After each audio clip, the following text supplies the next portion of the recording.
team.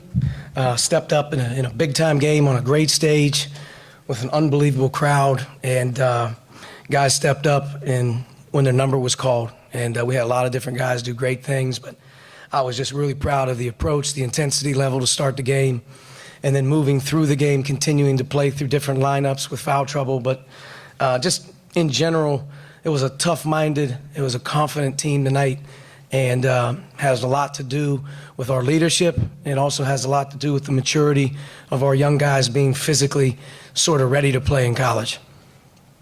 Okay. First question, Andy. Coach, you started 3 guards tonight, even with Devontae being unavailable and whatnot. Talk about what those 3 guys did to shoulder that much of the load on both ends of the floor tonight. It's really difficult to explain. You know, you're starting 2 freshmen and a sophomore, and you're bringing a 4th player in who's a freshman.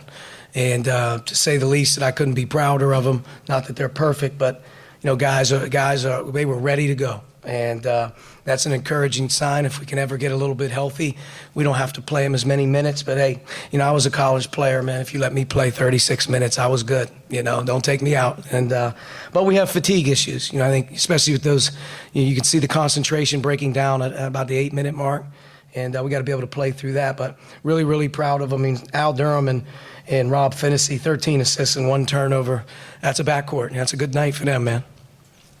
Especially early in the game, you guys were able to get Howard to turn the ball over a couple times on your ball screen coverages by bringing a couple guys at him off the ball screens. Just how important were those, and how good was just the execution on what you guys defensively? They're very difficult to guard, and he is very difficult to guard. But I thought our guys really kind of figured out that if we're going to get better on defense, you know, part of it's the pressure, part of it's the ability to pressure the ball and keep the ball in front. And then we're a help-oriented team. You got to be able to help, you know. And if he's able to come off a ball screen and shoot it, you didn't do your job, you know, because he's the guy that can beat you. So we tried to rely on that. But it's tough when they put the Hausers out there as well who can really shoot and space it. Then you have to sort of, you know, define how you want to do that. And I thought our execution was pretty good. You're never going to be perfect on the run. But I thought for the most part we had some time to prepare, which was nice. But just in general, in watching our guys, I thought that they did a nice job for most of the evening. Coach, it looked like Fitzner continues to be that piece you really didn't have last year. With being able to he's a terrific offensive player. He's got to continue to work a little bit more on the defensive side of the ball, just in terms of his physicalness around the basket. He's got to get better at that, but without question, he fits our style. I knew it from day one, and he's a confident guy. You know, he's not questioning what's going on. He's playing with great confidence. So, you know, you're able to come off the bench and get 16 and 17 minutes and really break the game open a couple times for us. It was good to see. Zach, please, Jeff. I know there are still things that need to be corrected, but when you're going through some of the hiccups last season defensively, was it a performance like this that maybe you were kind of had in your mind, especially against a team like that can shoot the ball and space the floor the way they do, in terms of saying this is what we want to be defensively? Yeah, I mean, without question. I mean, they have an identity. I think if you watch us play, you know, on film and you just kind of know what's going on, you say those guys, yeah, they're giving great effort. And, you know, when you add in the mix that there are new guys in there, the older guys have really been able to hold down the rules and in the talk, in the communication. I think that's the vital part of growing as a program. Your returners getting better and understanding your culture, the intensity level that you need. And it's easier for a young guy to see what it looks like when it's done right. And but, you know, all in all, we got a long way to go. We got some deficiencies and we got to keep working. But in this building, when you give that type of intensity levels, you give that type of effort, you're rewarded with a great environment to play in too. Robert Finnessy in his 3rd college game going against a guy like Marcus Howard. What did you think of Finnessy's defense? He's a stud. I mean, he's a stud. There's not much to say. I mean, 26 minutes, 12 points, 8 assists, 1 turnover, and he guarded arguably maybe the player of the year in the Big East for most of the game and held his own. And not that he's perfect, but I tell you, I haven't been around a young guard in a long time that has that type of quiet calmness, that's tough, that's smart. Once he gets more experience under his belt, you know, obviously he has a very bright future, but he's a terrific teammate. I mean, he's everything that we knew when he recruited, but it was just hard to imagine the sturdiness and his ability to be that strong and tough, you know, early in his career. But, you know, some guys are gifted, and in some ways he's gifted in the way that, you know, every young player would love to have. Unbelievable feet, balance, strength, conditioning, and he's smart. Greg?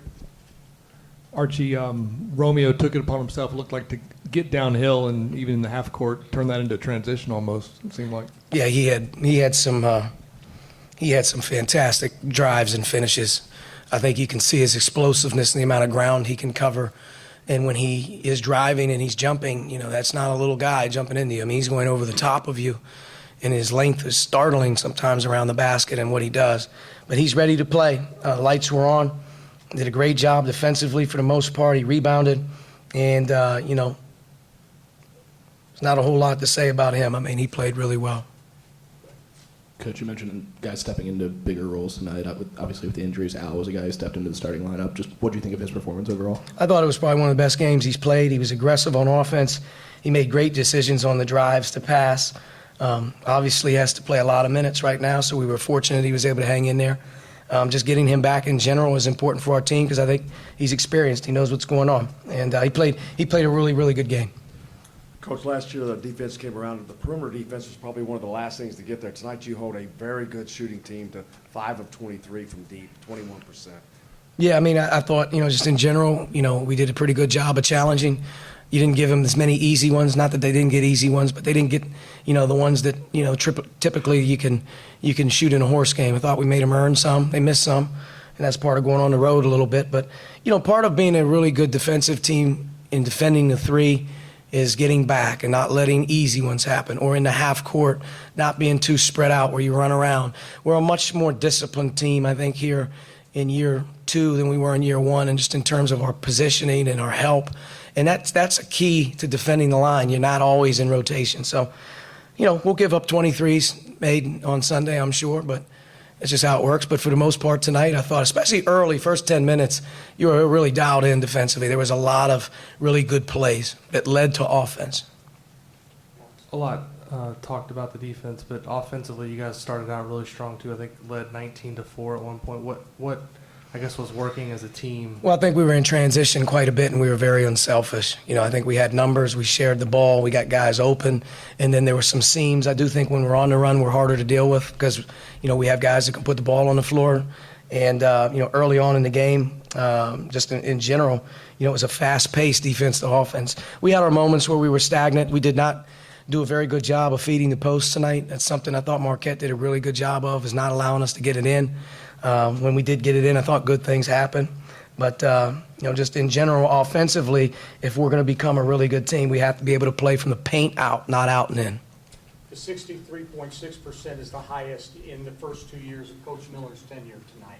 Oh, wow.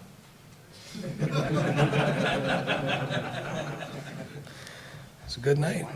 Coach, is there any update you can give us on the 4 guys who didn't play, especially Jerome, Hunter, and Race? You know, I'm not sure. I don't have an update on Jerome. We'll probably have more of a clear picture tonight as I talk to the docs. And we'll have he's going to be out indefinitely right now until we can get an exact, like I said, an exact range on what he's dealing with. He has been being evaluated by doctors here the last few days. But the other 3 guys are out indefinitely. I don't see them playing here in the near future. I see maybe the month of November being a very risky month for us, just in general. But we have to do our part. We just have to be ready, and we have to be as smart as we can with the guys that are available. But right now, you know, we're planning on moving through the rest of November, you know, practically maybe without all 4. You talked about ball movement earlier. I know it's a small sample size, but even including the Southern Indiana game, this just feels like a very patient team offensively. Where does that come from, that these guys are maybe not just willing to share the ball, but go deep into a shot clock before they... Well, it's a big emphasis for this team to not, yes, share the ball, but we know we have to get the ball moving and the players moving, and then we can take advantage of the different skill sets. And I think we're a team that can put the ball on the floor. But if you put the ball on the floor and you're running over people all the time, that's not good. But when you're delivering kick-out passes and one-mores and you're sharing it, you know, that's typically the good thing. We've really tried to emphasize with this team the pace that we want to play at and the movement and the passing. You know, we want to be a high assist team. We want to be a team that gets to the line, and we want to be a team that obviously touches the paint with the ball. We have a lot of different guys, and, you know, if we ever do get, you know, a significant number of guys back, then we become even deeper, and we'll be able to get even a little bit better defensively, because I think you have 2 experienced guards in Zach and Devontae that aren't in there right now who know what they're doing. Archie, you guys had 5 players who cracked double digits tonight. How much easier does that make your job as a coach, knowing that you can get multiple contributions from players? I think you got some guys in rhythm right now. I think you got some guys that know they're going to play a lot of minutes, especially our backcourt. So I think between Romeo, Rob, and Al, they know they're out there. That's a great feeling as a player. You play with confidence. You know, Fitzner's another guy that's a really good offensive player. And I think, obviously, Juwan and Justin, those guys are battling like crazy. And then even getting Duran back just a little bit here tonight, you got a chance to see him play more minutes, was a good thing for him. But, you know, Juwan, 13 and 9, the way he passed the ball, the way he defended, his foul trouble really eliminated a lot of what he was getting ready to continue to do in the game. But I thought he was very good as well. Archie, what does it say about your team from a mental toughness standpoint that you can dominate a team like Marquette without being at full strength? Well, I mean, you never talk about your weaknesses. Every weakness, every negative, anything that ever can creep into your mind about this couldn't go well, you have to flip that on them every single chance you get. And when guys aren't available, that's more minutes for the guys that are there, and that's an unbelievable opportunity to get chemistry. It's an unbelievable opportunity to gain confidence. So I look at guys being out. You get sick to your stomach for the players. You get sick to your stomach for the staff because you know you want to practice and do all the right things. But at the end of the day, the one silver lining is you start to get rhythm. You start to get confidence. You get players in there. So it's a positive, too. It's a positive for the guys that are available. Obviously, it's frustrating, but it's something I thought tonight no one blinked. Just kind of piggybacking off what you said about Rob and Al earlier, but second week in November, did you ever feel in any world that you would feel this good about your point guard situation, about your backcourt this early in the season? I knew when we scrimmaged Loyola, Chicago, that we had a chance to have really good point guard play. You know, to be able to play against Loyola, Chicago in a scrimmage and see your guys go up against another college team for the first time, kind of took a step back and said, I could see something working here. And as we've moved through it, we've been really solid at that guard spot. And, you know, if you get Devontae back, you have another guy that can obviously play it. So I think, you know, we feel good about that when we're healthy. All right, Coach, thank you. Thank you.